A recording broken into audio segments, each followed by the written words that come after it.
કચ્છના માંડવી તાલુકાના મોટી ભાડાઈ સ્થિત નવનિર્મિત ઓદવધામ મંદિરે ખાસ કરીને યોજાયેલો ત્રિદિવસીય પ્રાણભાવ પ્રતિષ્ઠા મહોત્સવ જે ભક્તિભાવ સાથે ત્રીજા દિવસે સંપન્ન થયો। ત્રીજા અને અંતિમ દિવસે સ્થાપિત દેવતા પૂજન, હોમવર્ક અને અન્ય ચાલીસાનું પાઠન કરવામાં આવ્યું હતું। પૂજ્ય હરિદાસ મહારાજે આશીર્વચન પાઠવ્યા।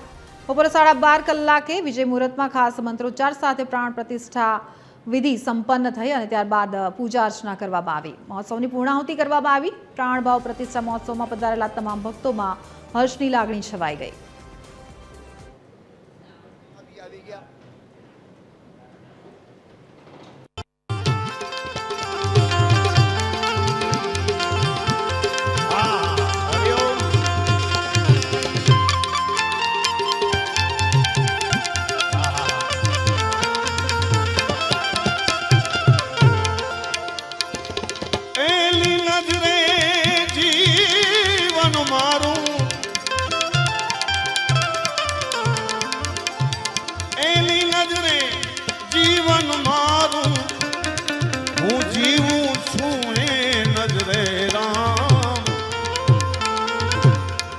हे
ओ धवराम जीवू